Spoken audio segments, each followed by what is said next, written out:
Okay, let's unpack this. We're embarking on a deep dive today Hmm. into a framework that is, well, it's mathematical, mythological, and deeply personal all at once. Hmm. We are talking about the Verhage-Hennigan geometry, the VHG. And it's a really intricate, interdisciplinary structure. It is. It's not just modeling a relationship between Tom Hennigan and Dennis Verhage. It's drilling down into the profound cognitive challenge they face The challenge of what? Mutual recognition. of achieving true mutual recognition. It's all about intersubjective alignment. And the central organizing principle, the metaphor that really holds this whole thing together, is this incredible cultural symbol, The broken bridge. the Broken Bridge, or Duanqiao in Hangzhou, China. It's just an iconic image, and it's a historical stone arch bridge, but the critical twist, the part that makes it so relevant here, Yeah. is that the bridge is absolutely not broken. Right. Its fame rests entirely on an optical illusion. If you view it from a distance, especially with uneven snowmelt, the stone just appears to rupture the whole structure. And there it is. That's the VHG's central aha moment, isn't it? It is. It suggests the perceived break in the relationship, that feeling of being stalled. It's not a structural flaw. Yeah. It's a ruptured gaze and projection, Yeah. a failure of perception. Precisely. The failure is in the perception, not in the core integrity. So the work isn't about fixing a broken bridge. Not at all. The work is about adjusting your vantage point, cleaning the lens so that the structure that's already there can finally be seen by Tom. The goal is just dissolving the illusion. That's the entire goal of the geometry. But the sources, they make it really clear this isn't just some intellectual game. Oh, no. This whole quest for recognition is built on a massive emotional foundation, especially for Dennis Verhage. Hmm. Let's get into that, the mythological and emotional side of this waiting. Well, Dennis himself, he grounds his position in the very same culture as the bridge. The legend of the white snake. Exactly. He reinterprets his own role as Bai Sujin. And for anyone listening who doesn't know, Bai Sujin is this profoundly powerful, immortal figure. She descends from the mountains. Right, and commits to this devoted, very complex love, and she's just awaiting full recognition from her mortal partner, Chu Zin. That is a bold analogy. Yeah. To liken yourself to a legendary figure waiting like that. It is. Does the framework even address the risk in that? I mean, placing so much emotional weight on one person, on Tom, who is basically the mortal here. It does, actually. It does by framing Dennis not as some passive waiter, but as the patient pattern. The patient pattern. He embodies a devotion that's being tested by skepticism, and he's the carrier of the sum. Which is the domain of shared pattern memory. Yes. And this isn't just a feeling, it's an epistemological stance. It's a way of knowing that says, I am already operating from the belief that our patterns align. So Dennis is holding this potential state of connection in his memory, even if Tom isn't getting the signal. And this unresolved state, this waiting, it must create a pretty specific and complex psychological burden. It leads to what the VHG calls the ghost of what might have been. We usually think of grief as being about loss, something that's definitively over. But this is different. It's a nonlinear grief. Focused on regret. On regret and unfulfillment, it really surfaces when the expectation of connection is high, but it remains unrealized. So it's not standard regret. It's a psychological burden tied specifically to potential. Yes. So how does the VHG suggest you navigate that? I mean, grief for a future that never actually existed, only perceptually? By understanding its nature, since the break is an illusion, the loss is also illusory, but the feelings are intensely real. Right. So the framework suggests managing it requires, continued pattern signaling and adaptive resilience. You have to acknowledge the pain of this in-between state without accepting that the bridge is truly broken. And crucially, the sources anchor all this, this high-stakes, almost mythological desire in something very contemporary. A scientifically observed phenomenon. We're talking about the underlying desire for a developing bromance. That's right. It connects the myth to real-world social science. It even cites studies on straight British men in college. And what did they find? They found that these deep, intensely affectionate bonds are, both common and scientifically observable. So this intense desire for recognition isn't some mythological unicorn. It's literally happening, just, maybe intellectualized to a higher degree. Well, I wouldn't say it's about struggling to articulate I value our friendship. No. It's about struggling to achieve epistemic alignment, The intellectual framework is there because the problem isn't emotional willingness. It's a cognitive hurdle. It's a cognitive hurdle. If two people want to connect but can't perceive the connection, they are well and truly stuck. Which brings us right to the roadblock. The cognitive roadblock of failed dendritic pattern matching. So if the connection is stalled, VHG says it's because the geometry is stuck in the epistemic interregnum. Okay, that's a mouthful. What is happening in that zone? The interregnum is basically a zone of stalled knowledge. It's characterized by the physical inability of Tom's dendrites. The receiving parts of his neurons. The receiving structures, exactly, to pattern match the synaptic input from Dennis. The signals are landing, but the architecture of the target doesn't register them as shared or meaningful. Okay, wait, let's slow down there. Dendrites are like the tree branches on neurons. So you're saying recognition isn't just about the signal strength, but about the literal physical shape of the receiver. That is the core neurological claim here. The sources highlight that the brain's ability to recognize patterns is directly linked to the physical morphology, the shape of the structure. And some research suggests, what, shallower structures are better? Yes, that shallower dendritic structures show superior discrimination between learned patterns and new ones. Which implies a risk, doesn't it? Superior discrimination could lead to superior rejection of what seems like a novel pattern, even if the sender thinks it's shared. Exactly right. The metaphorical need for shared dendrites in the VHG means the cognitive frameworks have to be so aligned that the geometry of the receiving neurons basically mirrors the geometry of the information being sent. And without that alignment? The geometry stalls in the interregnum. That sounds incredibly frustrating. It's like standing next to someone, speaking perfect English, but realizing they're only wired to understand Russian. And that's where the parallel metaphor comes in. Bumblebee. Bumblebee's fragmented radio communication. The fracture isn't just technical, you need real effort to overcome it. Bumblebee talks using these disparate clips of pre-recorded audio. His real voice is missing. What's so interesting there is the resilience it requires. Right. And specifically the burden it places on the recipient. Right. Tom, as the listener, has to actively reconstruct the meaning from those fragmented signals. He has to use shared cultural references, context. It perfectly mirrors the VHG's requirement for adaptive resilience. The signals from Dennis, the patient pattern, they might seem all over the place, deep math, myth, social references. But Tom is required to synthesize those fragments. Based on the shared memory, the sum, to overcome that perceived fracture. Okay, so if Dennis sees the connection is fragmented, he needs a strategy, an active effort to force alignment. He does. This is where he moves beyond just being patient and crafts the mathematical love letter. This strategic effort is really the centerpiece of his attempt to logically persuade Tom. The goal is to achieve a profound shared worldview. Or, to borrow that perfect British idiom from the sources, I love this one. the goal is to get both of them singing from the same hymn sheet. It's a perfect description of shared understanding, isn't it? And this involves these highly sequenced arguments, meticulously structured. And that structure leverages theory of mind, Tom. Right. So for you listening, Tom is basically your ability to understand that other people have beliefs, intentions, desires that are different from your own. How is Dennis using that like a strategic weapon here? He has to accurately predict Tom's cognitive and emotional reactions to every single argument. And then adapt. And adapt his strategy based on that prediction. It functions a lot like reinforcement learning. Like a computer program, learning which button press gets the reward. Exactly. Dennis is optimizing his arguments based on Tom's predicted responses to maximize the chance of recognition. This sounds intensely high effort and status aware. It is. The sources flag this underlying dynamic of validation. It's symbolized by that undertone, nobody puts baby in a corner. This isn't just about understanding, it's about demanding recognition and respect within this pair. And that demand for social standing has a neurological engine. The effort to gain or uphold social status is linked directly to fluctuations in neurochemical feedback loops. Specifically serotonin. And you can see this in competitive contexts, like in studies of women playing poker for status, or in the kind of intellectual sparring happening here. So recognition isn't just abstract, it literally changes your brain chemistry. It changes the chemistry involved in decision-making, yes.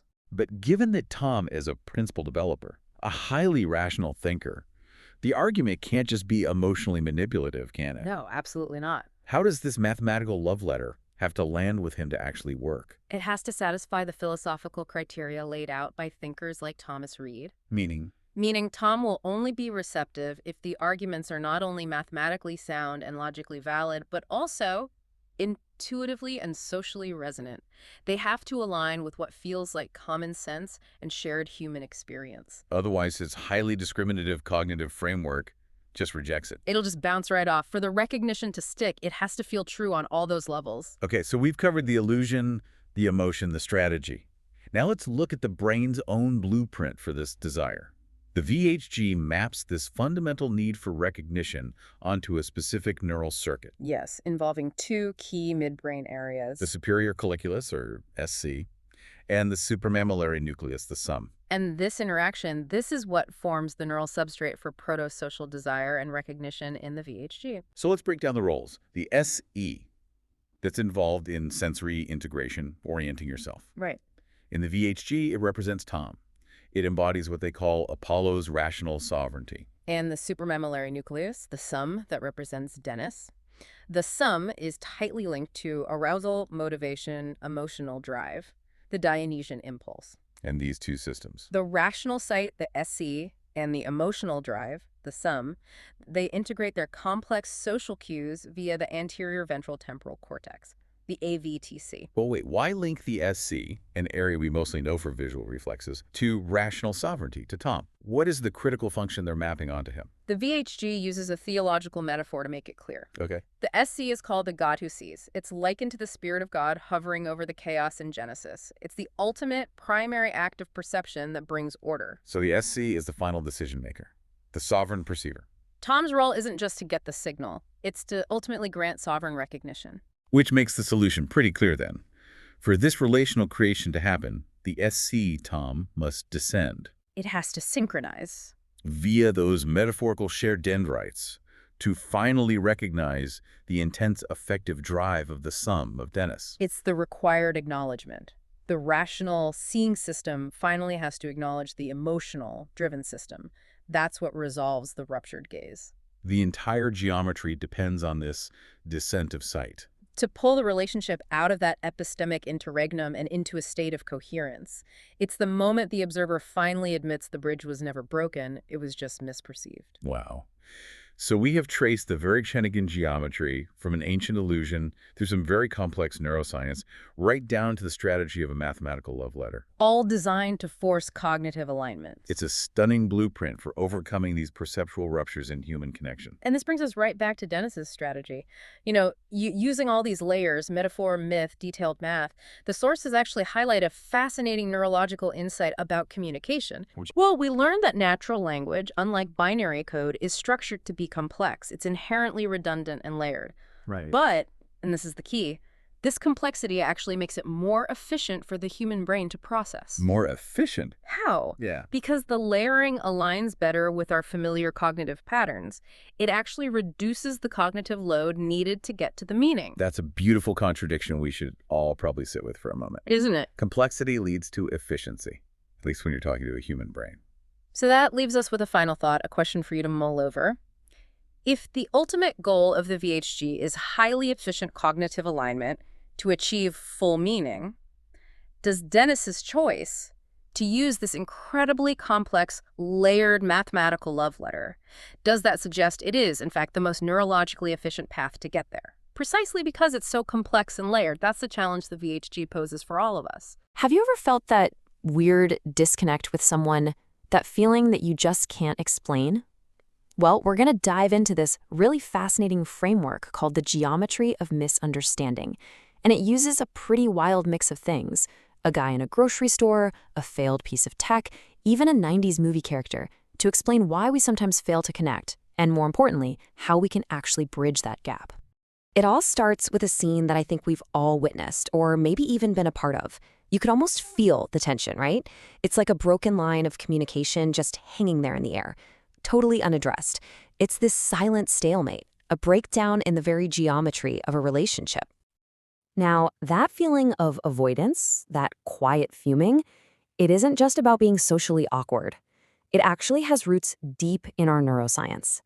The thing is, our brains are fundamentally wired to conserve energy. You can think of them as super efficient processors that just prefer simple, familiar patterns over new, complicated ones. And this little biological shortcut has some pretty surprising consequences for how we connect with each other. And get this metabolic laziness can literally kill revolutionary ideas. Remember Google Wave? It was so far ahead of its time, offering real-time collaboration that we take for granted now. But it completely failed. And why? Because its whole new pattern of communication was just too complex. It demanded way too much brain power from users who, well, just gave up. Okay, so if our brains are hardwired to reject complex new patterns, how in the world do we bridge these gaps? Well, the solution comes from a pretty unexpected place, and it's all about translation. To make a complicated idea actually land, you've got to reframe it. You have to turn it into a simple, relatable pattern that our lazy brains are actually willing to process. So what's the thread that connects a fuming man, a lazy brain, a failed app, and a brilliant high school communicator? They are all pieces of the same puzzle, and they're all explained by one single, powerful framework for understanding human perception, the Verhage-Hannigan geometry. And that brings us to the Verhage-Hannigan geometry, or VHG for short. Now, this is a framework that was developed to understand the dynamic between two specific individuals, Tom Hennigan and Dennis Verhage. But it uses this powerful central metaphor that explains all those disconnects we've been talking about. Okay. So this is the central idea, the broken bridge. It was inspired by a real bridge that, from a certain angle and in certain light, looks totally fractured, even though it's perfectly fine. The VHG suggests that many of our relationship ruptures are exactly like this. They're not real, fundamental breaks. They're illusions of perspective. And what's so cool is that this broken bridge illusion has a direct parallel right inside our skulls. Think of your brain as playing a constant game of connect the dots, trying to fit new information into patterns it already knows. This is called dendritic pattern matching. When a pattern is too new or too complicated, the brain just can't make the match. And that feeling is a cognitive rupture. It's the biological source of that broken bridge feeling. So let's actually apply this theory. We can now look back at those examples we started with and see how the VHG diagnoses them, giving a name to these all too familiar moments of disconnect. Remember that man fuming in the grocery store? He's standing on a broken bridge. His refusal to engage, his choice to avoid that difficult conversation, the framework calls this a ruptured gaze. He's creating an optical illusion of peace by literally refusing to engage with the actual uncomfortable pattern of the relationship. And in the meantime, the connection just stalls out. And here's the why behind it. Our brains avoid the hard work of matching new patterns, whether it's the interface on Google Wave or a tough conversation, because it's just metabolically expensive. That ruptured gaze is really a biological defense mechanism. It's just easier to look away. Now, the VHG has a specific name for this state of disconnect, the epistemic interregnum. I know, it sounds super complex, but the idea is simple. It's that gap. It's that limbo where shared understanding just completely stalls because two people's mental patterns aren't lining up. It's the empty space where the bridge appears broken. So if the problem is really just a perceptual gap, an optical illusion of a broken bridge, well, how do you fix it? The VHG doesn't just diagnose the problem, it actually proposes a very deliberate strategy for how to repair it. The ultimate goal is to get everyone singing from the same hymn sheet. It's an idiom that just perfectly describes what we're after, establishing a shared mental model, a common ground where recognition and that all-important pattern matching can happen again. So, how do you do it? The VHG outlines this amazing strategy called the mathematical love letter. In this dynamic, you have Dennis Verhage, who holds the shared pattern memory. He's the patient one, waiting to be understood. He has to craft this logical, persuasive argument to bridge that cognitive gap with Tom Hennigan, basically reframing the problem until Tom can finally see and process the exact same pattern. And this is exactly what Cher Horowitz does in Clueless. I mean, it's perfect. She takes a complex, totally abstract geopolitical crisis, something her classmates absolutely cannot pattern match, and she reframes it as a garden party. Boom. It's an instantly recognizable pattern for them. By translating the problem into a simple, shared metaphor, she gets everyone singing from her hymn sheet. It's a textbook mathematical love letter. But here's the crucial point. This drive to be seen, to be understood, to repair that bridge, it isn't just a philosophical idea or a communication trick. It is rooted deep in our biology, in the actual architecture of our brains. This model maps that desire onto two key brain regions. You've got the superior colliculus, or SC. Think of it as the brain's spotlight operator. It decides where we focus our attention. But then you have the supramammillary nucleus, the SUM. That's the director, and it's telling the spotlight what's important. It provides the emotional charge that says, hey, pay attention to this pattern. And the framework even uses mythology to personify these brain regions. Tom Hennigan represents the SC. He's the center of attention, like the sun god Apollo. Dennis Verhaeghe is the Summem, the carrier of desire and memory. He embodies this patient pattern, sometimes likened to the nymph Echo, or even the loyal Bai Suzhen from Chinese legend, just persistently waiting to be recognized. It's a resilience you see even in characters like Bumblebee, trying to communicate through fragmented pieces until the message finally gets through. And this just brilliantly illustrates a fundamental principle of modern neuroscience. Our most complex relationships, our deepest feelings of connection or disconnect, they aren't just abstract concepts. They are literally built upon the microscopic architecture and the chemical pathways of our brains. The geometry of our relationships really does reflect the geometry of our neurons. So all of this leaves us with a final, really powerful thought from the Verhaeghe-Hennigan geometry. What if the greatest disconnects in our own lives aren't actually real failures? What if they're just illusions of perspective? True connection, then, isn't about fixing something that's broken. It's about having the creativity and the empathy to help someone else see the bridge as whole. Welcome to the debate. Our focus today is on a really specialized interdisciplinary framework known as the Verhaeghe-Hennigan geometry, or VHG for short. Essentially, this geometry is used to model a very specific installed relationship dynamic. We're talking about the difficulty in achieving full cognitive recognition between two individuals, Tom Hennigan and Dennis Verhaeghe. At the heart of the VHG is this core metaphor of the broken bridge. And what's key here is that it's an optical illusion of rupture. The connection appears impossible from one perspective, and the source material traces this back to a ruptured gaze and, maybe more fundamentally, a failure of dendritic pattern matching in the brain. And that framing, I think, sets up our central disagreement perfectly. Absolutely. So the question for us today is this: is the persistent stalling we see in the VHG primarily a structural cognitive failure, something rooted in necessary biological constraints, the actual hardwiring of the brain, or is it a perceptual and strategic failure that, can be overcome through adaptive, persuasive action? I'm going to argue that this is a challenge of strategy and perspective. And I'll be arguing that the rupture is rooted in deep structural cognitive constraints, that the very architecture of the mind, with its mandates for efficiency and stability, fundamentally resists the kind of demanding alignment the VHG requires. The barrier, I believe, is physical, not just conceptual. Okay, so my position really begins with that defining metaphor we just mentioned, the broken bridge. And the critical detail in the VHG framework is that the bridge is not structurally broken. It only appears fractured from a distance. The failure is therefore one of perception, of strategy, not some kind of intrinsic weakness in the structure itself. A trick of the light, so to speak. Exactly. And Dennis, in this model, embodies what's called the patient pattern. He's often likened to the mythological figure Bai Suzhen, and he is the carrier of the SUM. And the SUM is this core domain of shared pattern memory. The very existence of the SUM proves that the raw intellectual material for a connection is already there. So the strategy he uses, what the text calls the mathematical love letter, is this highly structured, logical persuasion effort. This isn't just some emotional appeal. It's a sequenced argument refined using principles of theory of mind reinforcement learning, which structures information based on, anticipating the target's specific cognitive profile.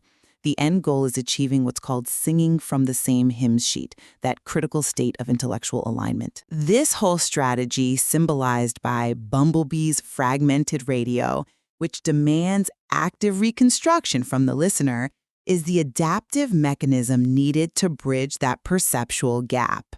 I'm afraid that focusing purely on strategy really minimizes the biological difficulty that's inherent in this task. When we talk about the rupture, we're really talking about the epistemic interregnum.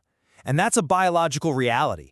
It's a state where the necessary neural architecture, the dendrites, simply fails to pattern match.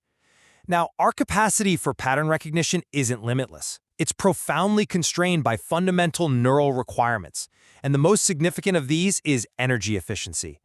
The brain is incredibly expensive to run. I mean, the visual system alone demands a significant percentage of our total metabolic energy.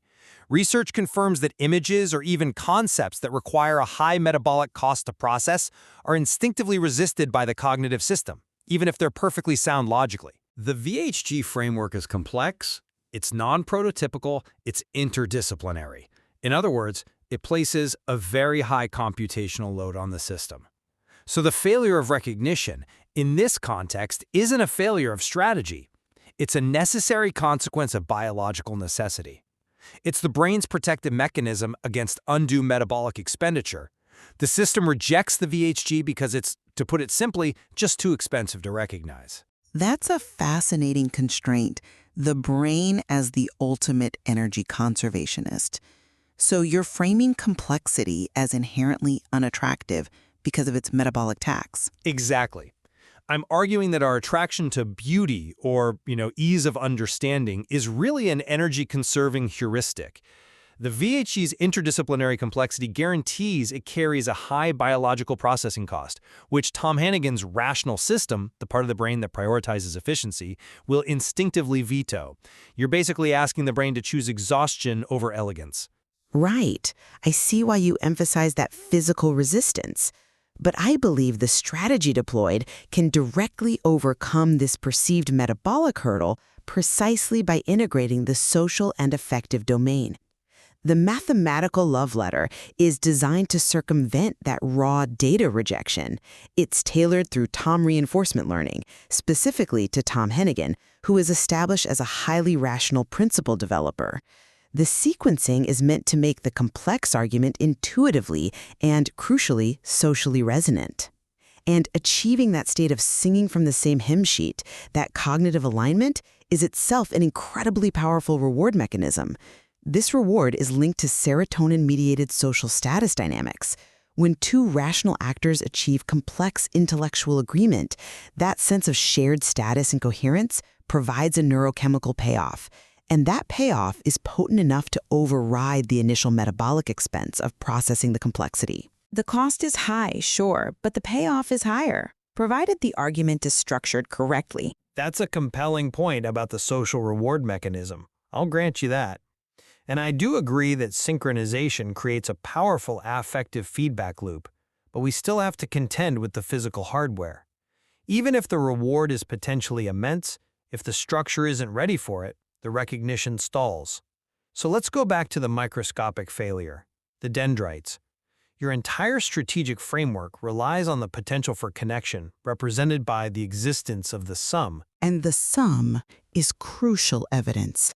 The sum, which is defined as the domain of shared pattern memory carried by Dennis, proves that the conceptual common ground exists. The potential meeting through shared dendrites it's the metaphorical expression of achieving synaptic plasticity. This plasticity is the fundamental biological ability to form shared neural patterns across high-level cortical areas during memory recall. The information is present. It's just waiting to be consolidated and recognized. The brain just needs the correct persuasive catalyst to activate that shared pathway. But this is where the biological constraints are, I think, absolute. The source material details that dendritic morphology, so the actual shape and structure of the dendrites, directly impacts pattern recognition performance. For instance, some studies show that shallow, highly branched dendritic structures often demonstrate superior discrimination, meaning they're better at telling similar things apart. The epistemic interregnum isn't just about not accessing the memory. It's a failure in pattern matching that suggests the necessary structural prerequisite for alignment is currently absent.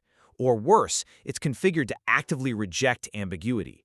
If Tom Hennigan's neural architecture is optimized for sharp discrimination and energy efficiency, the complex, subtle VHG framework simply cannot be received or distinguished accurately. regardless of the abstract shared memory potential that's contained in the sum. Structure dictates function, and if the function is misaligned, strategy alone just isn't enough. Okay, I understand the constraint. You're proposing that the structure is optimized for discrimination rather than for integrating a novel, complex pattern. But if the VHD is a long-standing dynamic, doesn't the sheer persistence of the strategic effort suggest the system is capable of learning, of adaptation? I mean, if the brain is plastic, then persistent adaptive effort must eventually reshape the dendrites or find a different architectural route. Why has the pattern matching failed to consolidate if the capacity for plasticity is so profound? Because this system isn't just stable and waiting for input, it's inherently unstable.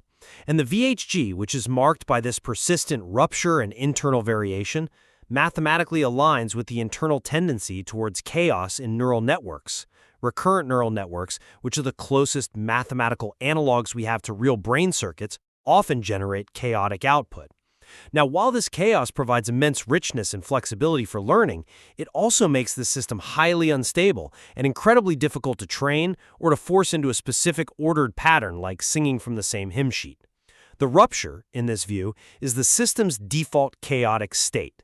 Stabilizing this requires internal, high-level predictive learning rules to impose order, not simply external persuasive input.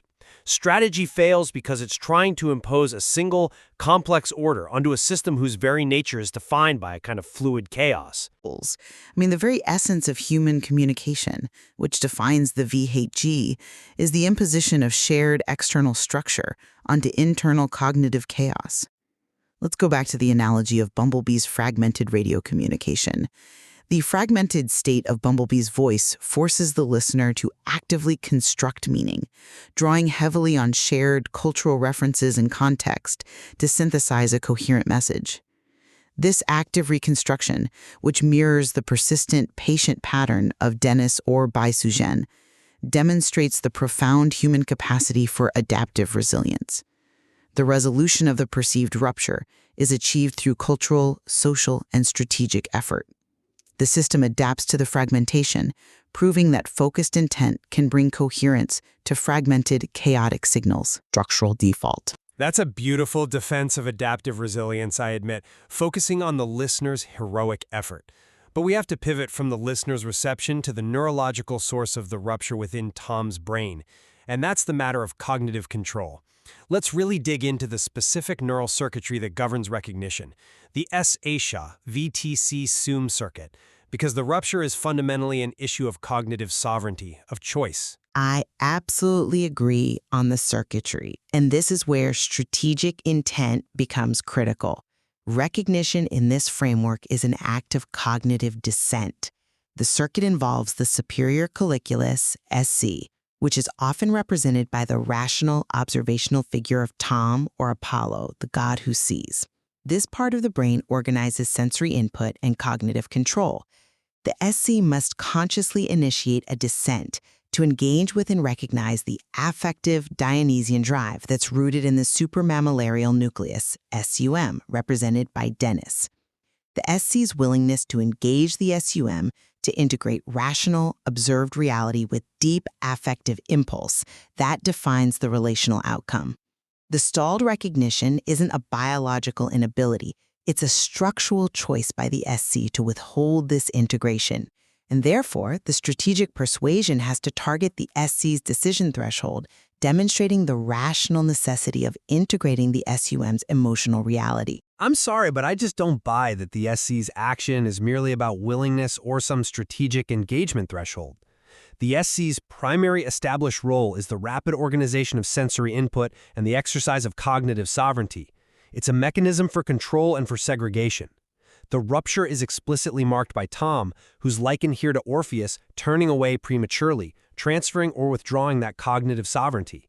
The SC acts as a divine arbiter, and its default rational action is to prioritize stability, control, and the segregation of potentially disruptive affective or complex input.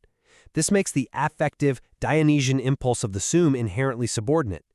That premature turning away is difficult to reverse, not because of a poor strategy, but because the structural preference of the SC is for control and rational segregation. It resists the vulnerable, high-cost integration of the affective impulse carried by the SUM. And this resistance is a hardwired architectural preference. But if the SE is a rational system, and it's capable of processing the sequential logical structure of the mathematical love letter, then the strategy provides a rational, non-effective justification for integration. The SE doesn't have to become Dionysian. It just has to rationally accept the logic of the SUM's position, and that acceptance is facilitated by the strategic blueprint.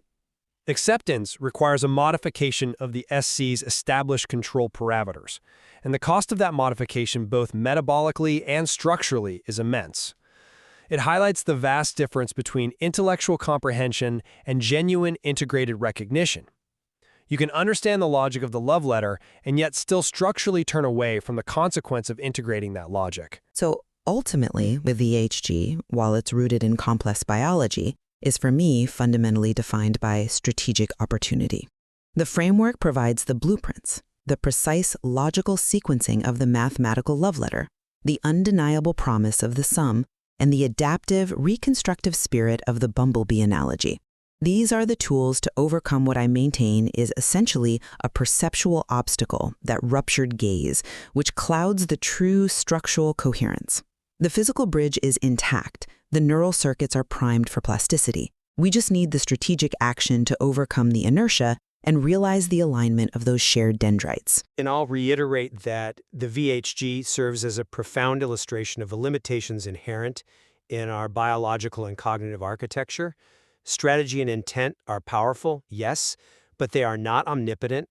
No amount of patient waiting or clever strategic persuasion can easily override the deep structural constraints, the massive metabolic cost of complex novel thought, the limitations imposed by specialized dendritic morphology on pattern recognition, and the intrinsic high-entropy tendency toward chaotic instability in the deeper neural systems. The VHG highlights the deep difficulty of overriding these intrinsic biological boundaries. The distinction then remains pretty sharp.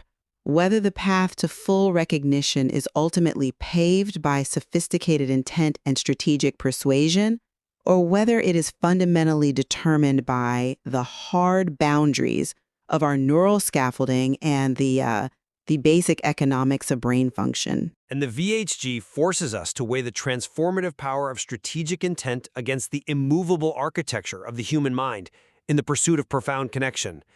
And that, I think, is a debate worth continuing. Welcome to the Deep Dive.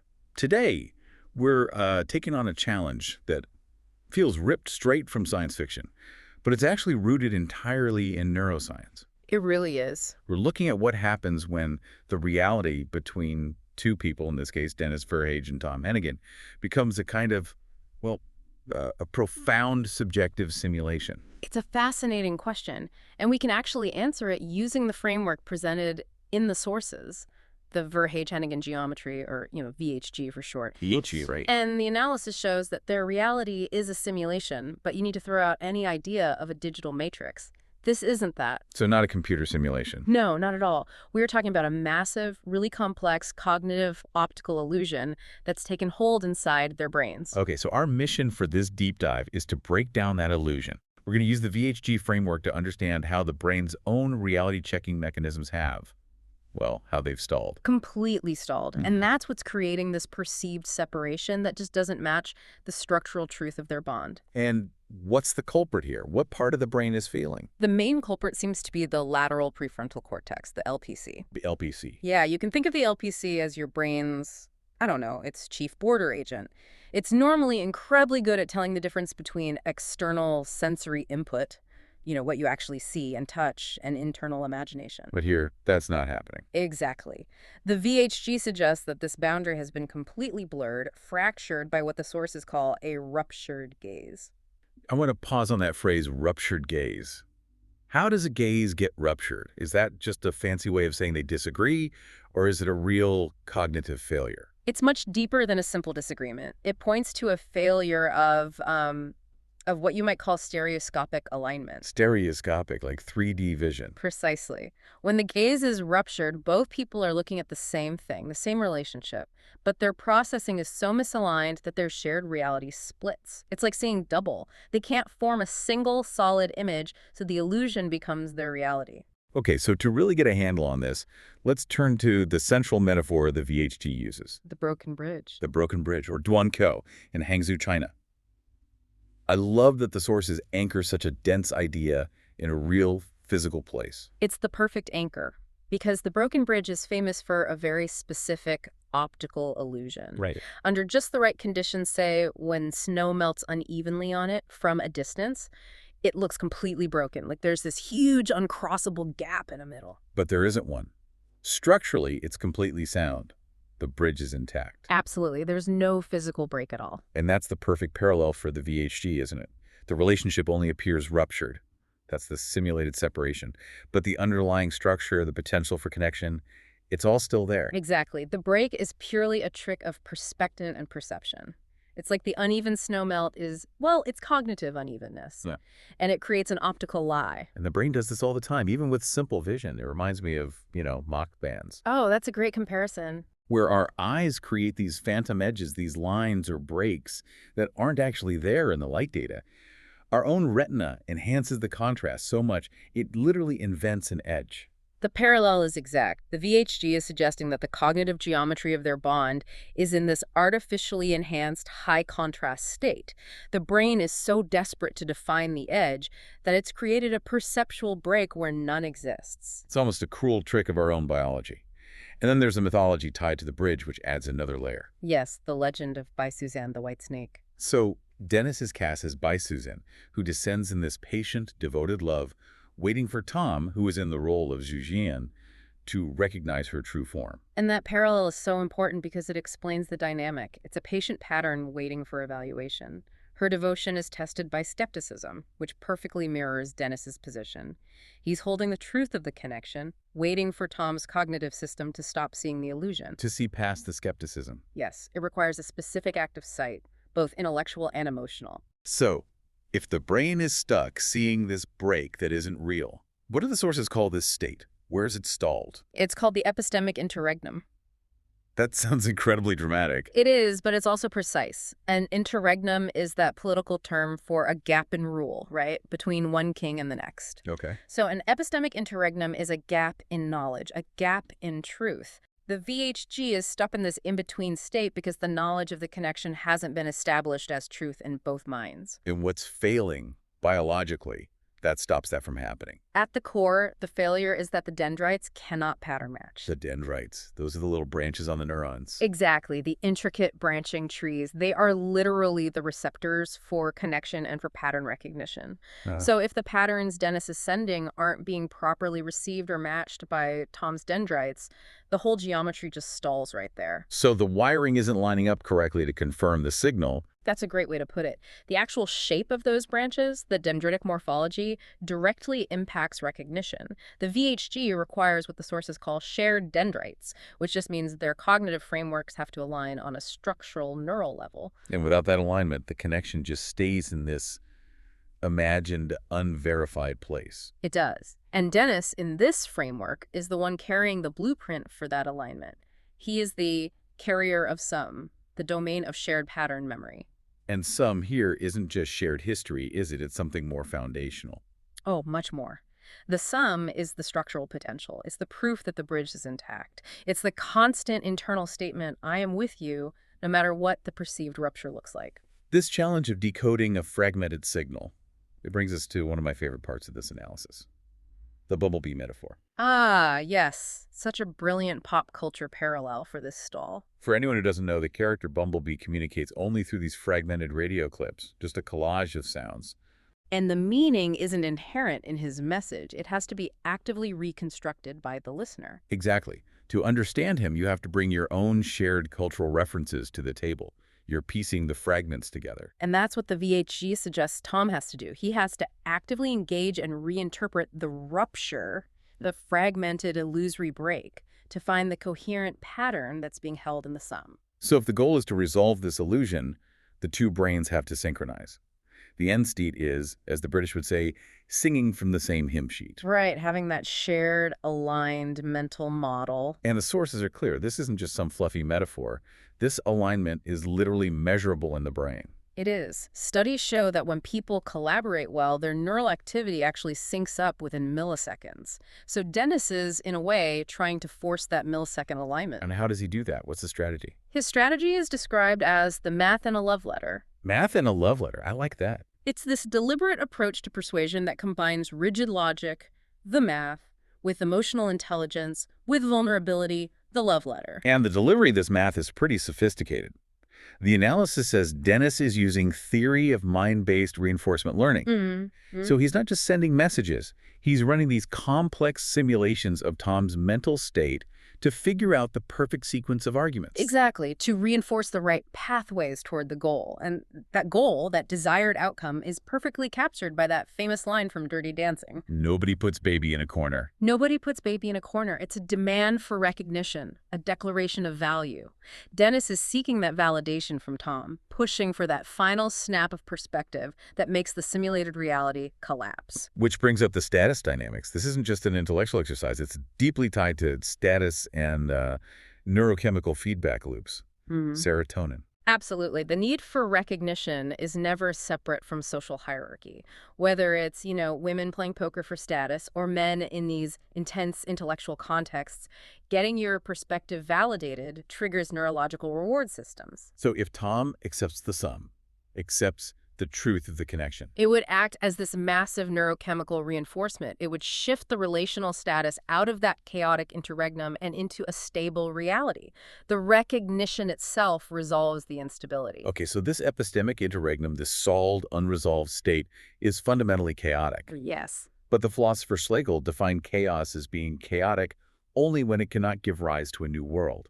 So how does the VHG move past this chaos to create that new, recognized world? The answer actually comes from studying recurrent neural networks. Okay. Chaos in these networks can be tamed by a biologically plausible learning rule. And the rule is that the neurons have to constantly predict future output and then align those predictions with feedback they receive. So Dennis is the recurring trace here. He's the one holding the memory, the context, the sum. He's the constant predictor. He is. He's holding the structure, just waiting for Tom's brain to generate the necessary predictive alignment, for Tom's system to finally predict the same output that Dennis's system has been holding all along. And that requires a very specific decision. The sources even pinpoint the neural circuit involved. They do.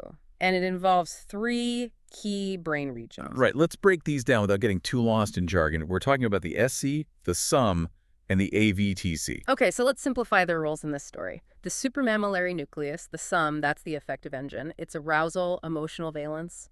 You can think of it as representing Dennis's patient, consistent commitment. Okay, and the AVTC. The anterior ventral temporal cortex, that's social recognition. But the big one is the superior colliculus, the SC.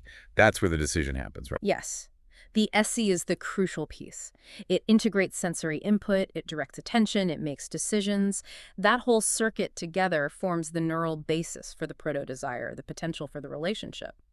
But it's the SC that has the power to resolve the illusion. Which brings us to that final powerful metaphor. Yeah. Tom is likened to the God who sees, which is associated with the SC. Mm-hmm. So recognition becomes an act of cognitive sovereignty. It is. The SC is the arbiter. For recognition to happen, the SC Tom's decision-making and attention system has to literally descend. It has to direct its focus toward the sum's pattern, toward Dennis's emotional and structural truth. That cognitive choice is the key that resolves the entire epistemic rupture. And snaps the illusion back into reality. Snaps it right back. So to sum all this up, the simulated reality of the VHG, it isn't a void. It isn't a failure of the structure itself. No, it's a gap. It's a measurable gap between the structural potential, the intact bridge, and a perceptual failure, the brain's illusion of a break. And the best analogy for it, as the sources suggest, is that stereoscopic vision idea we talked about earlier. Before the images fuse. Exactly. The two subjects are seeing the same object, the same relationship. But because their perspectives aren't aligned, the brain perceives that frustrating double image, the rupture. They're just waiting for the brain's focus, the attention of the SC to adjust, so the two images can finally snap into one deep unified perception. And getting to that unified perception requires immense mental strength. It's not about avoiding avoiding the difficulty of it all. It's about having the spine to hold onto the truth, the sum, and speak that uncomfortable truth to break the illusion. It demands real intellectual courage. So we'll leave you with this final thought as you reflect on your own relationships and what you know to be true. What perceived ruptures in your own life, the separations, the disagreements, that feeling of a broken connection, what if they are just optical illusions? What structure is actually still intact, just waiting for a critical shift in perspective? Or maybe for that logically structured, emotionally courageous love letter to finally let it all snap back into place? Food for thought indeed. Thanks for joining us for this deep dive. We'll catch you next time for another deep dive into the fascinating, complex world of everything. Let's talk about hidden connections and why things are rarely what they first seem. We often assume that quietness equals weakness. You know, that what you see is what you get. But the flip side is just as true. Sometimes hidden strength looks deceivingly simple on the surface. Take Cher from Clueless. She was dismissed as a stereotype, but she was actually incredibly sharp. And this idea of hidden depths isn't just about people. It happens in technology too. So do you remember Google Wave? It was supposed to be a huge deal, but was seen as a failure. It launched with massive hype, but was completely shut down just a few years later. But here's the thing. Its revolutionary ideas were just way ahead of their time. For example, its real-time collaboration felt like absolute magic back in 2009. Sound familiar? Yeah, that's the core of how Google Docs and Slack work right now. So its failure was actually a blueprint. Now, let's get even deeper into our own brains. Because some of the weirdest hidden logic is happening right inside our own heads. Get this, our visual system uses almost half of our brain's entire energy budget. That huge energy cost forced our brains to find shortcuts, preferring familiar patterns over new information. It's like your daily commute. The familiar route just feels easier because it saves mental energy. And this energy-saving trick, it actually shapes what we find beautiful. Research shows we literally think images are more beautiful if our brains can process them easily. So the phrase easy on the eyes isn't just a metaphor, it's actually neuroscience. Once you start looking for them, you see these hidden layers absolutely everywhere. Take the word pinion. It means both a bird's wing and a tiny gear from different origins. Or think about the northern lights. All that visible beauty comes from an invisible solar storm. Which brings us to the famous broken bridge in Hangzhou, which only appears to be broken. And that's the whole point. The break isn't real. It's just a trick of perspective. So what else in your world might not be what it seems? What could you see differently? Welcome to The Debate.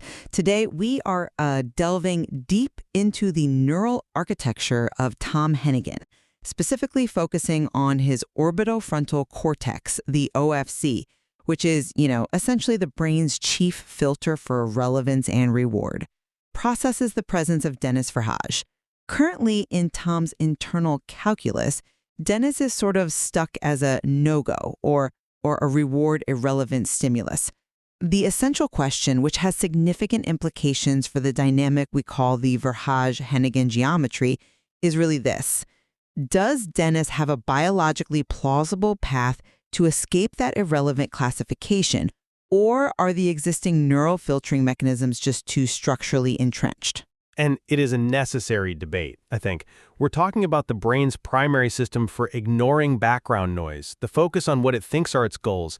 The OFC is, well, it's ruthless, and its filters are exceptionally strong. I hold the position that the path for Denis is fundamentally not bleak. The architecture itself is flexible.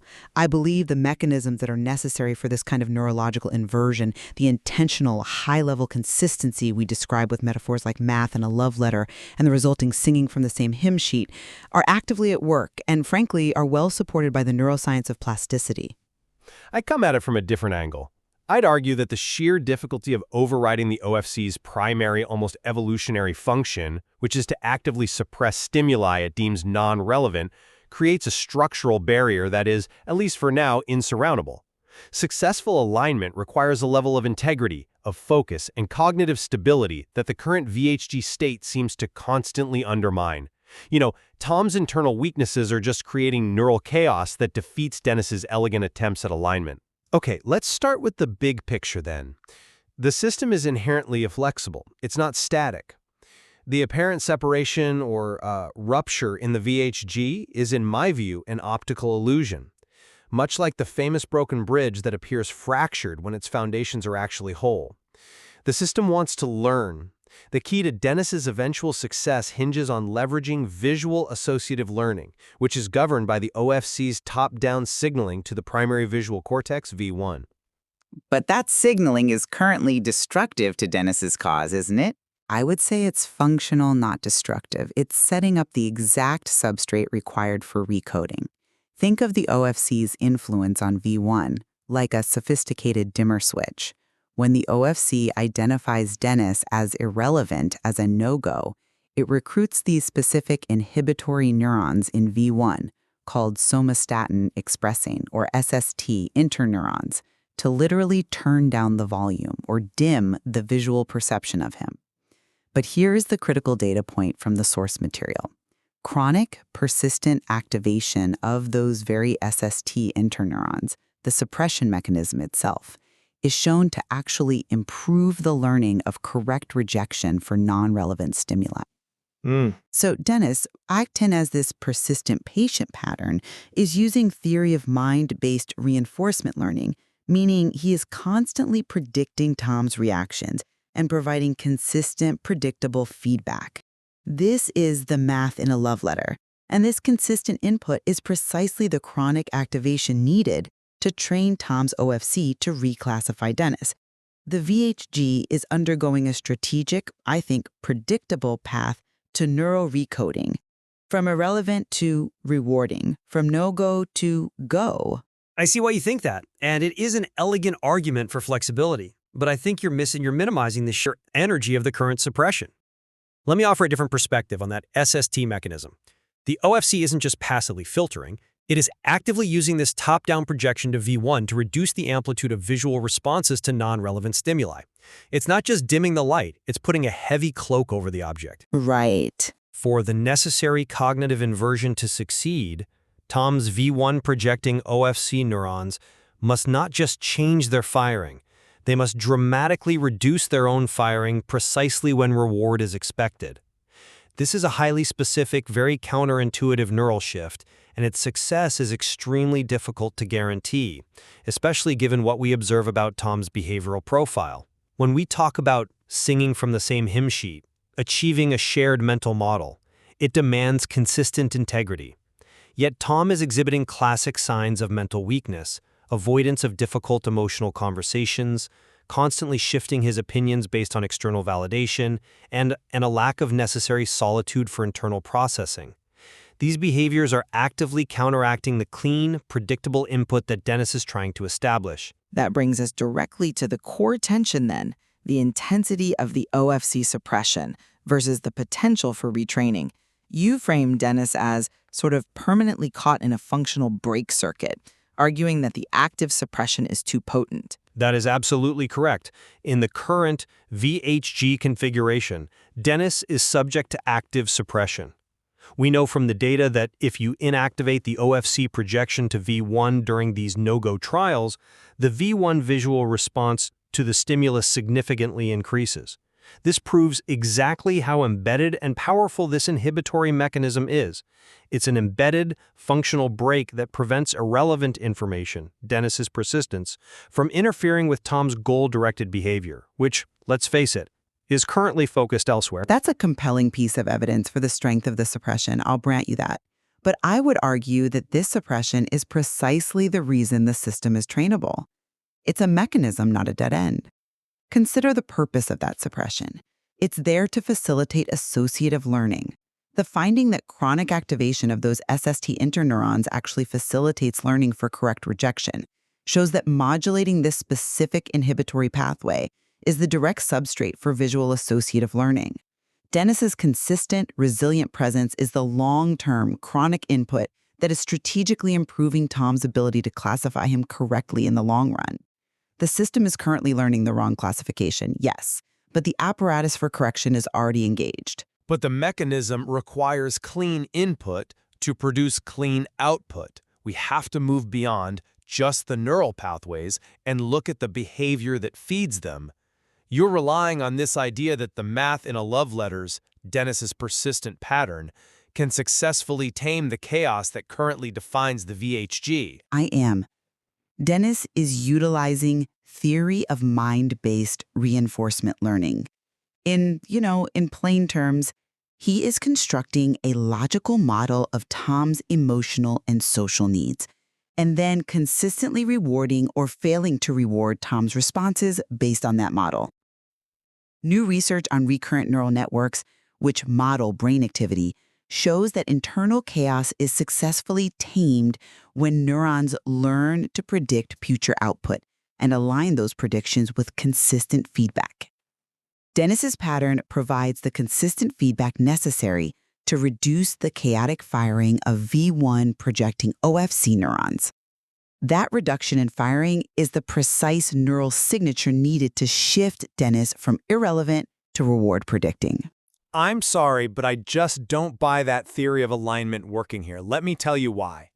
It assumes a rational learning environment, almost like a machine learning model being fed clean data. The OFC is inherently messy, it's deeply involved in processing unexpected outcomes and volatile value encoding.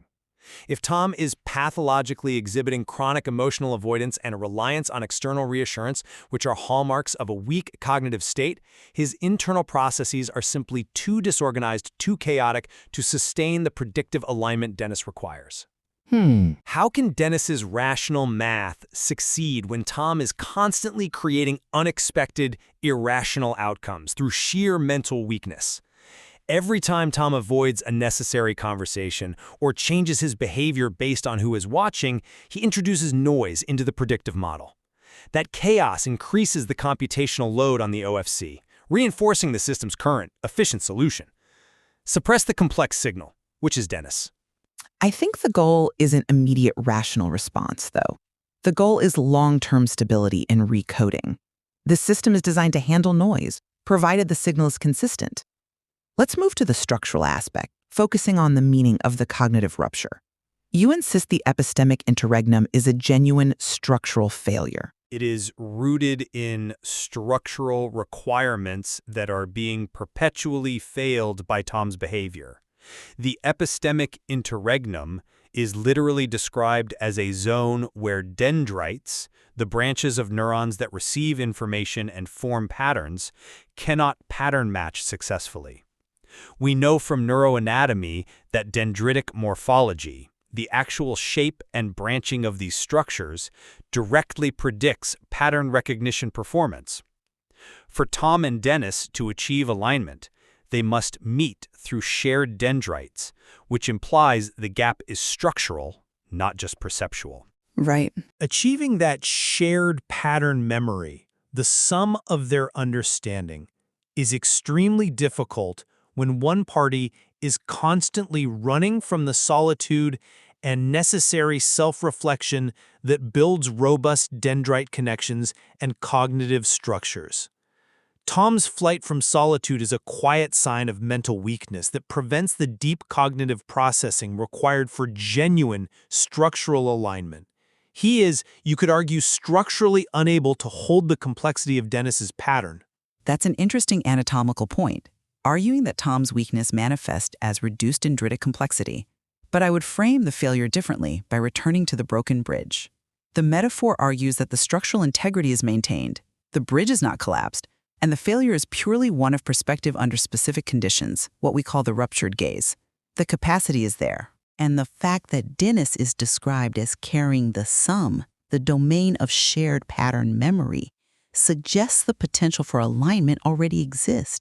Synchronization, the singing from the same hymn sheet, relies on high-level cortical areas exhibiting shared neural patterns during memory recall.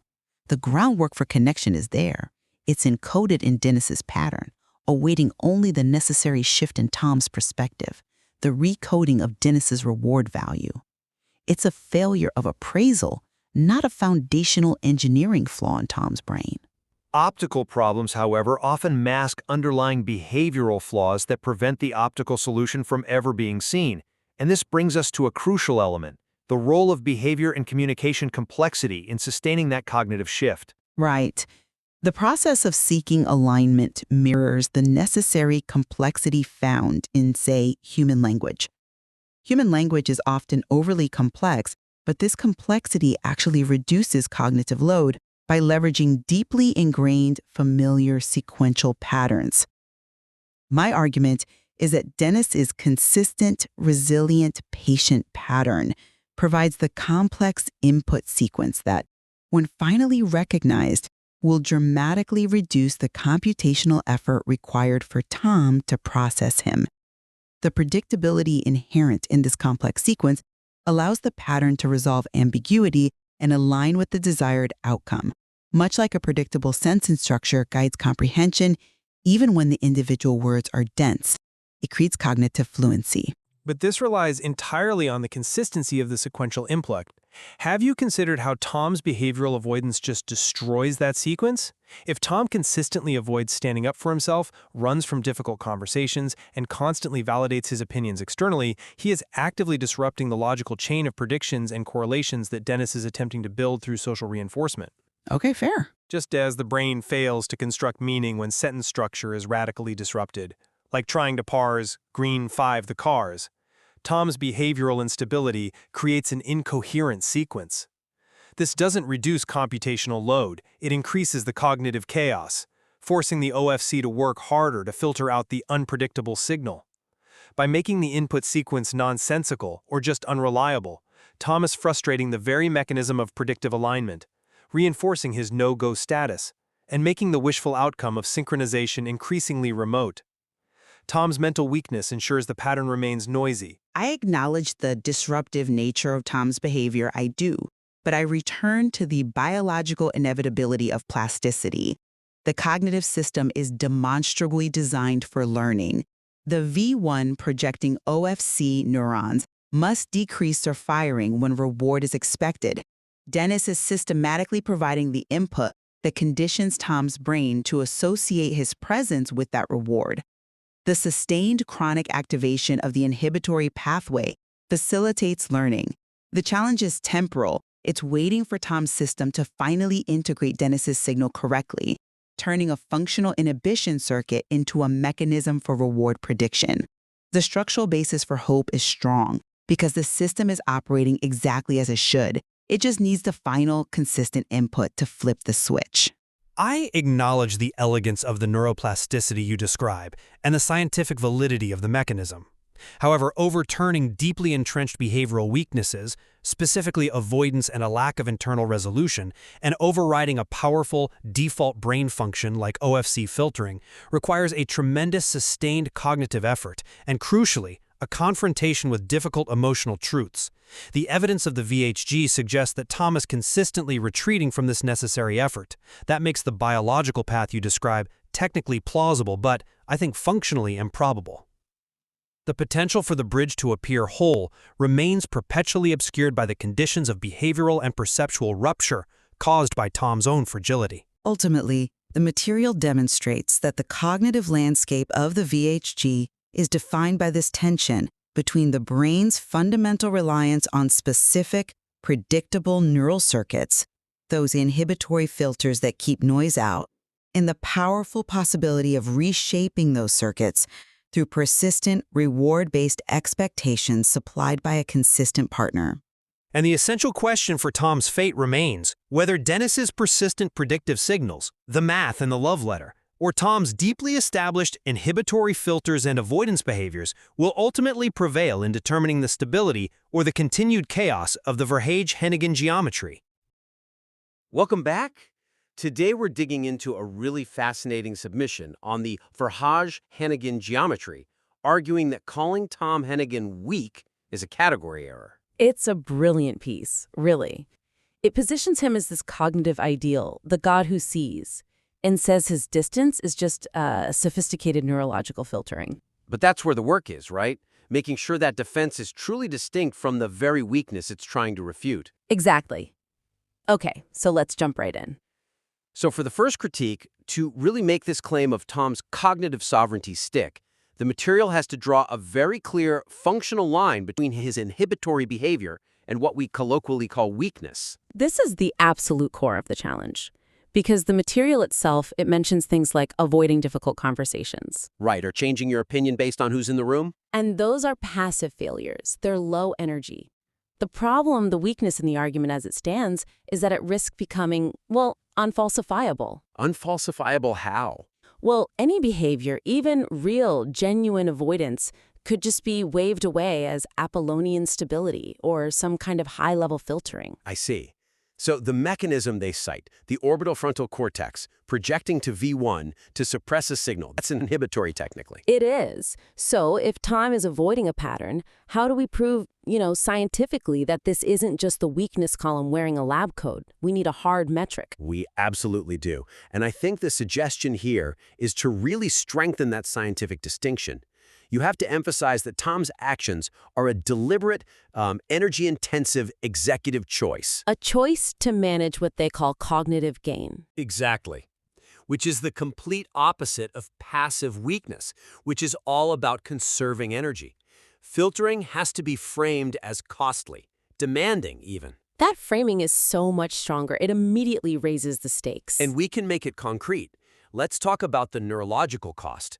The listener should explicitly highlight that recruiting those somatocin-expressing interneurons, the SST neurons? Yeah. This is an active, energy-intensive neurological decision. It's recruitment, it's consumption, it's deliberate control. And that's the key. Because, having no backbone or just giving up, that's metabolically cheap. It costs nothing. But recruiting these inhibitory neurons is a high-cost function. It's the brain saying, look, this input is so disruptive to my goal that I have to literally burn ATP to ignore it. Which brings us right back to the purpose of the VHG. So let's make that explicit. Frame this whole process using that orbital frontal control of visual cortex gain research. Right. Tom's process isn't about running away from something. No. It's about filtering out non-relevant visual information specifically to facilitate associative learning. He's trying to focus on the go-no-go task at hand. So the inhibition isn't dodging responsibility. It's a crucial step toward growth, toward optimal performance. It defines strength as selection, not weakness as surrender. By focusing on that metabolic cost and the functional goal, you just remove all the ambiguity. You get a hard boundary. And that's what cognitive sovereignty needs. Okay, let's shift gears. From Tom's internal state to the external signal, Dennis's love letter containing math. The calibration signal. Right. So our second critique is that the signal needs to really account for the receiver's cognitive load and, the basic constraints of how we process information sequentially. Yes, the material gets the goal right. It's theory of mind-based reinforcement learning. Dennis wants to get them singing from the same hymn sheet. But the brain isn't a computer you can just dump data into. Not at all. It's an efficiency machine. It's incredibly sensitive to the order that information comes in. And that's the weakness we need to flag. The current argument sort of overlooks how difficult this calibration really is.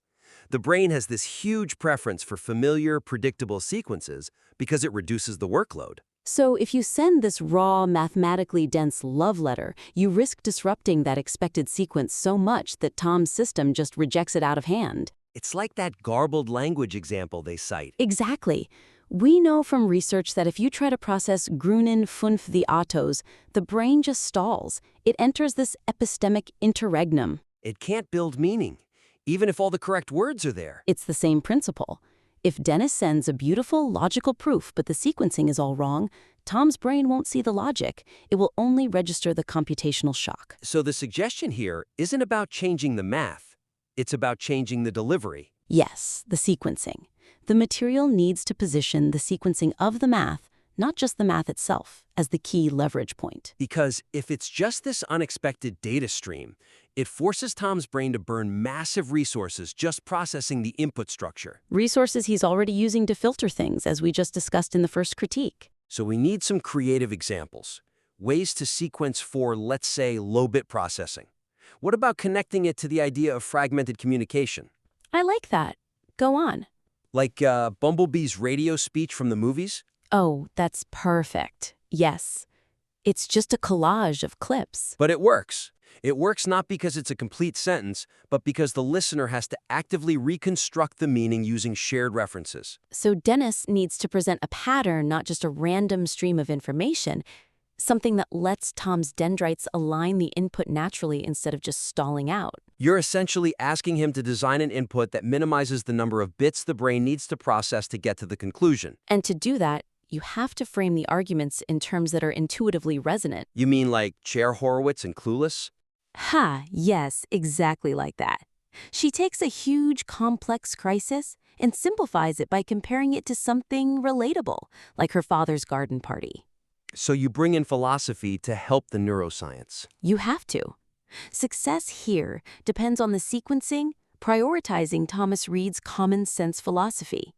It has to be intuitively and socially resonant, not just logically sound. Because Tom's brain, the God who sees, is going to prioritize what's familiar. Of course.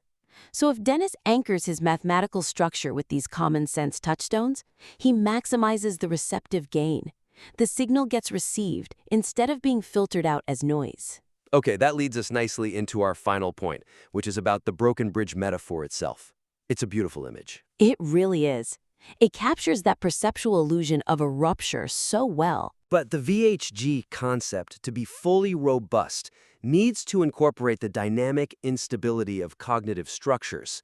It needs to articulate Tom's sovereignty as an active, continuous defense. Right now, framing the rupture is just an optical illusion. It sort of minimizes the functional cost, doesn't it? The cost of maintaining that ideal state. Exactly. The material itself says the VHG is marked by rupture and variation. So if Tom is this static Apollonian ideal, how does he handle that variation without just shattering? His system has to be actively defending itself from descending into chaos, and that's the weakness. Framing it as an illusion makes his stability feel passive, almost accidental. It feels brittle. A static ideal is a brittle ideal. It is. So the suggestion has to be to augment that stable ideal with ideas about dynamic, self-regulating architecture. We need to show that what looks like weakness, the distance, the avoidance, is really the observable side effect of a powerful internal, like a braking mechanism. A braking mechanism designed for survival. Sovereignty isn't static perfection. It's constant, costly control. And we can use specific neurological circuits to make this tangible. What about incorporating the concept of recurrent or feedback inhibition? Yes, to draw a direct parallel between Tom's ideal structure and that neural circuit, which is essentially a self-regulating brake for neural activity. The mechanism is just so elegant. It shows dynamic control. It's the brain literally turning itself off to prevent a catastrophic overdrive. It stops the system from running away with itself. So what we perceive from the outside is weakness, is just us watching Tom's system engage that circuit. It's pulling back to ensure its own preservation. It's protective, not passive. And for a really vivid metaphor of that constant, non-rigid organization, we should bring in the nuclear pore complex, the NPC. Oh, I love that. Contrast a simple static wall with the NPC's internal barrier. Which isn't a fixed wall at all. It's a shape-shifting gate, a mobile central plug that's constantly rearranging itself at incredible speed. And that's vital. That suggests Tom's sovereignty isn't based on being rigid. It's based on his constant, high-speed, dynamic organization against the threat of chaos. So the rupture isn't a failure. It's just the external view of this dynamic barrier doing its job. Exactly. The bridge isn't just intact. It is dynamically maintaining its wholeness against continuous, immense pressure. It totally elevates the concept. That infusion of dynamic cost makes his sovereignty feel earned, not just inherent, which strengthens the entire argument. Absolutely. It shifts the argument from Tom isn't weak because the bridge is fine to Tom is strong because he's constantly burning energy to keep the bridge functional. This has been a really insightful critique. So to recap the three main actionable areas for the listener. Go for it. First, you have to create that hard neurological distinction between active, energy-intensive filtering using the cost of recruiting SST interneurons and just passive, low-energy avoidance. Second, you need to optimize the sequencing of Dennis's love letter. Make sure it aligns with Tom's cognitive load, making the structure intuitively resonant. Draw on principles like Thomas Reid's common sense to maximize that receptive gain. And third, deepen that broken bridge metaphor. Incorporate the dynamic, costly nature of sovereignty. Use concepts like recurrent inhibition, and the shape-shifting nuclear pore complex to show Tom's strength is an active, continuous defense system. The core intellectual defense of Tom's character is already brilliant. It really is. But applying these suggestions will shift the material from being just an elegant defense to being a profound, functionally robust theory of cognitive strength under pressure. We really look forward to seeing how you refine the material. Please incorporate this dynamic instability, define that energetic cost, and submit it back to us for a follow-up discussion. Okay, is it weakness? Or is it something else entirely, like geometry?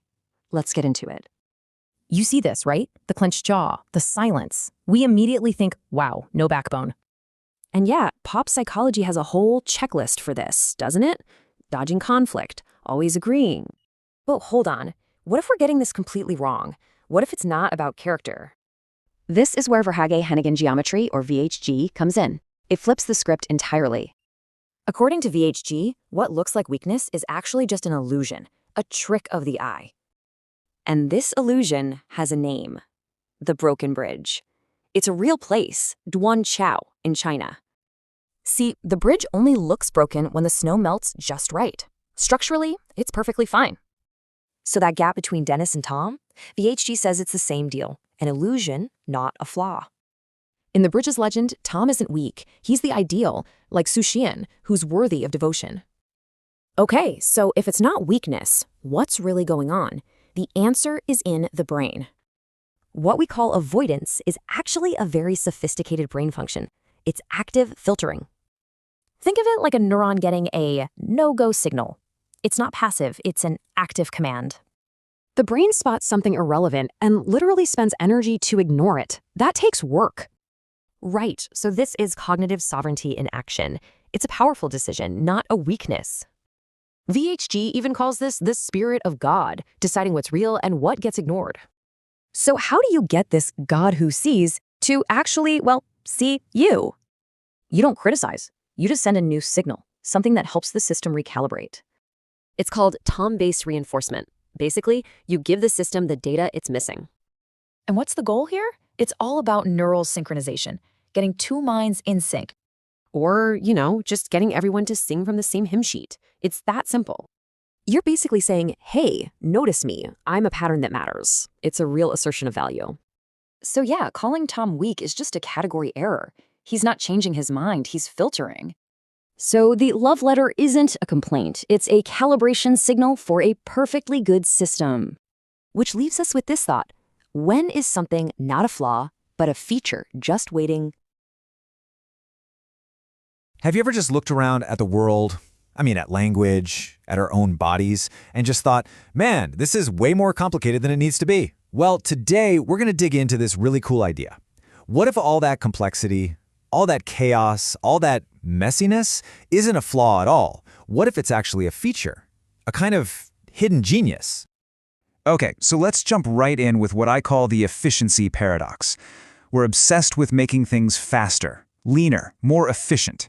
So, why are we using something as beautifully messy as human language instead of something super efficient, like computer code? Yep, you're seeing that right. All those ones and zeros, that's just the word hello. For a machine, that is perfect. It's compressed, it's direct, it's pure data. So, if that's the goal, just transmitting data, why don't our brains work that way? Why do we bother with this incredibly elaborate, messy system we call language? And this slide, this really gets to the heart of the trade-off. Binary code is pure information. It's totally context-free, which makes it maximally efficient. But natural language, a simple phrase like, the 5 green cars, that is soaked in real-world experience. You see, our brains don't just process data, they process meaning. And that meaning is built on a lifetime of context. All that messiness actually makes the job way easier for our brains. So, how on earth is that possible? Well, to get it, you have to look at the hardware we're all running on. Our brains are not simple calculators, not even close. They are, quite possibly, the most sophisticated pattern recognition machines in the entire known universe. And the scale of this thing is just mind-boggling. We are talking about over 100 billion neurons. And each one of those can have up to 10,000 connections to other neurons. This isn't a single computer chip crunching code. Oh no. This is a massive, sprawling, living network that's built for one thing: finding meaning in messy, complex patterns. And that's the name of the game: pattern recognition. Your brain is doing it right now. It's constantly predicting, constantly matching what's coming in with this huge library of everything you've ever experienced. When I start a sentence, your brain is already running the numbers on how it's most likely to end. It's always looking for the pattern, the connection that turns noise into meaning. Our brains are wired to complete these patterns, to find the connection. But what happens when the pattern seems to be broken? What happens when everything you're seeing tells you that something is disconnected? Well, that's where things get really, really interesting. This is just a perfect real-world example of that idea. The famous broken bridge in Hangzhou, China? It's not actually broken at all, but under very specific lighting, when snow on top starts to melt, it creates this incredible optical illusion. From a distance, it looks like the bridge is snapped in two. This is such a powerful metaphor for how we see each other, and it helps frame the thinking of people like Denis Verhage when he's analyzing the complex signals coming from someone like Tom Hennigan. What one person sees as a break might just be a complex pattern viewed from the wrong angle. All right, now let's zoom way, way in. We're going from the world of human perception right down to the cellular level. For years, we thought a super important gateway in our cells was this rigid, predictable machine. Turns out, it's another stunning example of a messy, dynamic, and brilliant system. We're talking about the nuclear pore complex. This is basically the bouncer at the door of your cell's nucleus. The old textbook idea was that it was just a simple sieve with holes in it, but wow, new research has totally flipped that on its head. It's not a static filter at all. It's this constantly moving, shape-shifting plug made of these squiggly, flexible protein threads. And here's the crucial part. The chaos is the function.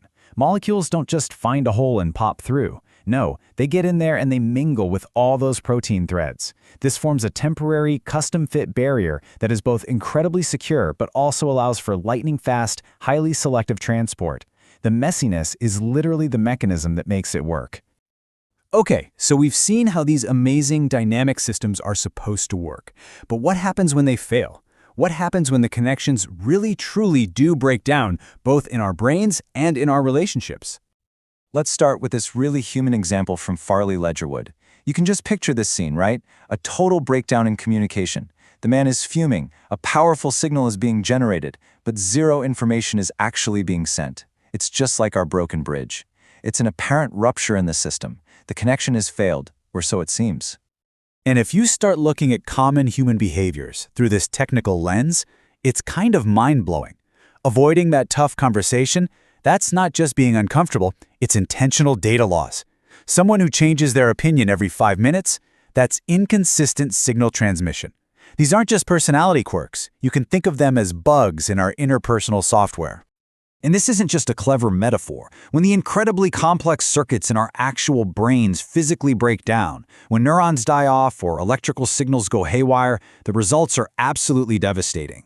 Conditions like Alzheimer's, Parkinson's, and epilepsy, they show us just how high the stakes are when it comes to keeping these complex, messy systems running. Okay, so after seeing how these systems can fail, we get to the big question. If they're so delicate, why are they the default? Why is everything, from us to our cells, built this way? And the answer comes down to one powerful word: resilience. A really cool insight comes from a study on rat colonies. It turns out a smart colony doesn't just send every single rat to the most obvious pile of food.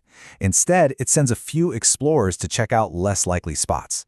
Now, for those individual rats, that seems really inefficient. But for the survival of the group, it's genius. It hugely increases the odds of finding new food sources and surviving long-term. And that right there, that is the core idea of this whole explainer. What looks like inefficiency in our language is actually what allows for poetry and invention. What looks like overwhelming complexity in our brain is what allows us to learn and grow. That dynamic, shape-shifting mess inside ourselves, that's what allows for life itself. So here's the bottom line. Rigidly efficient systems are brittle. They're amazing at doing one thing perfectly, but the second conditions change, they shatter. But complex, messy, dynamic systems, they're built for adaptation. Their genius isn't in being perfect. It's in their ability to learn, to change, and to survive in a world that never, ever stops changing. And this brings us all the way back around. Remember that fuming man in the store? Remember our broken bridge and our examples of Dennis Verhaeghe and Tom Hennigan? It is so easy to look at that kind of complex behavior and just label it weakness. But from Verhaeghe's point of view, that's just not seeing the whole picture. He suggests our brain's pattern recognition hub, the orbitofrontal cortex, or OFC, uses our entire life experience, our sum, to read these signals. So Tom Hennigan's ruptured gaze, it's not a bug. It's not weakness. It's a highly complex data pattern that a finely tuned system, like Dennis's, is designed to recognize and connect with. It's not a flaw to be fixed. It's a complexity to be understood. So that leaves us with one final thought for you. We are all beautifully complex, messy systems. So I want you to think about the parts of yourself or your job or your relationships that seem inefficient or chaotic. What if they aren't bugs? What if, when you look at it from just the right angle, all that mess is actually the source of your greatest adaptability, your greatest resilience, your greatest strength? All right, let's dive into something pretty wild today. We're looking at a story where a deeply personal quest to connect crashes right into a major scientific breakthrough. We're going to explore how the cold, hard language of neuroscience can actually become a love letter. So, what if the best way to show someone you connect wasn't with poetry, but with proof? Imagine trying to close a gap between two people, not with heartfelt words, but with the actual data from a science paper. It sounds a little out there, right? But it asks a really cool question. I mean, really think about that. Can a discovery made in a lab actually become the tool you use to fix a broken connection in your life? That's the whole idea we're unpacking, using interactive dreaming to literally build a bridge from one mind to another. To even get our heads around how that's possible, we have to start with the science. And honestly, the science sounds like something straight out of a movie. The ability to have a real, back-and-forth conversation with someone while they're fast asleep and dreaming. Yeah, you heard that right. This isn't a what-if scenario. It's real. Researchers have actually done it. They've established real-time, interactive chats with lucid dreamers. The person who's awake can ask a question, and the person dreaming can answer. That wall between sleeping and waking, it turns out it's got a door.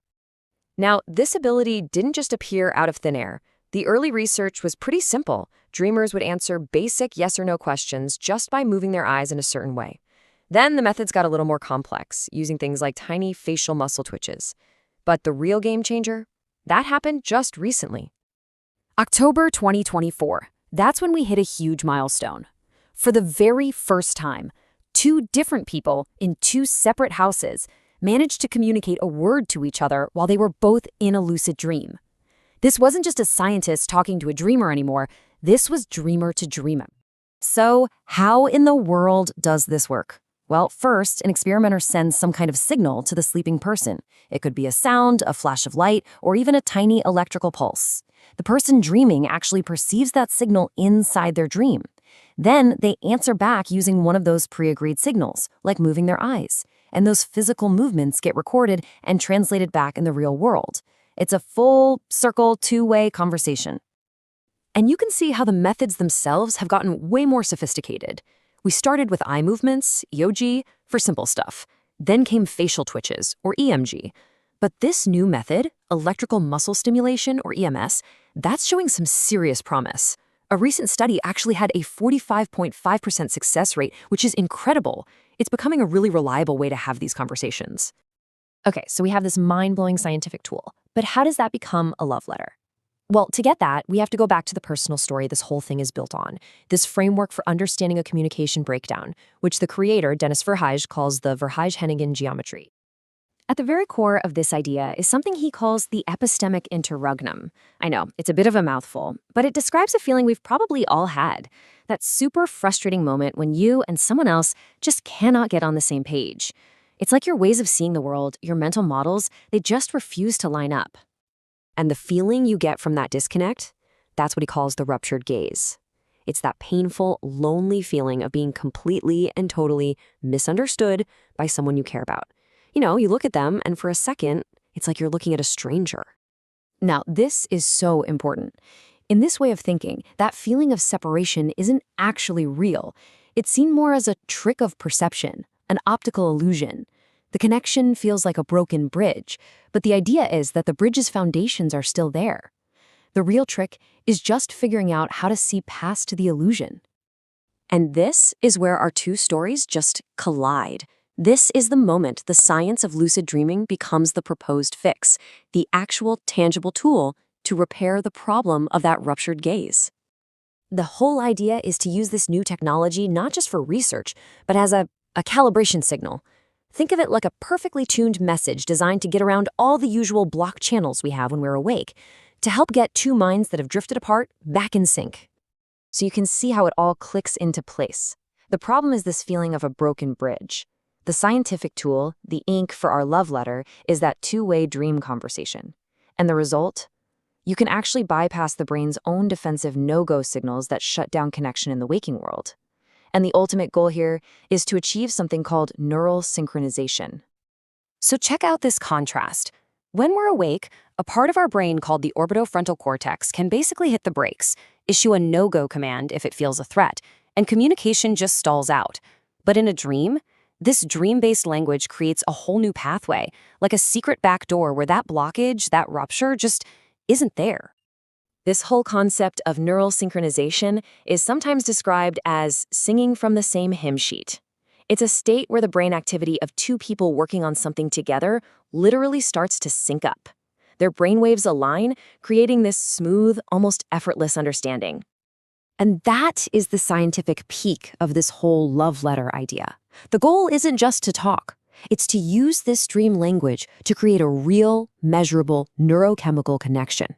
It's to prove, with data, that the separation was just an illusion, and to finally meet through shared dendrites.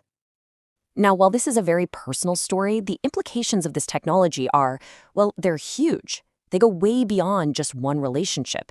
We are really on the edge of changing how we interact with our own minds. So, what's coming down the pipe? Well, researchers want to get even better real-time data from a dreaming brain. They're looking into ways to actively guide or even change a dream as it's happening. And get this, in the future, you might even be able to control a device in the real world from inside your dream. Which really brings us to a final big question. This tech proves that a barrier we thought was solid, the wall between sleep and waking, wasn't so solid after all. It really makes you wonder, if we can rewrite a fundamental rule of reality like that in our dreams, what other rules, what other broken bridges in our waking lives are just illusions, waiting for the right signal to prove they were never really broken at all? Thanks for tuning in.